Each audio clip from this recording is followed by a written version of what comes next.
The calendar up the top here shows all 8 boats for a particular month. The green box indicates that the date is available. The red colour indicates that the date is booked, and the dark grey box indicates the boat turnaround day. The minimum days you can book for is 6 days, and you must book the day after a turnaround day. To view the availability of the boats for another month, simply click the drop down and select a different month. Once you have found the boat and dates that you'd like to travel, you can make an inquiry by scrolling down. Here you will see the availability of each individual boat.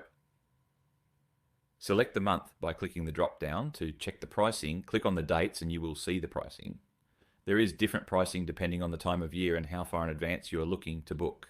If there is a discount, you'll see that the total price reduces. If you'd like to inquire about the selected dates, fill in the form and click Inquire Now. This does not reserve your booking, however, you'll take first priority for those specific dates. You will receive a confirmation email and text message shortly after you inquire. We will then reach out further about your booking. We look forward to seeing you sailing in the Whitsundays. Happy sailing.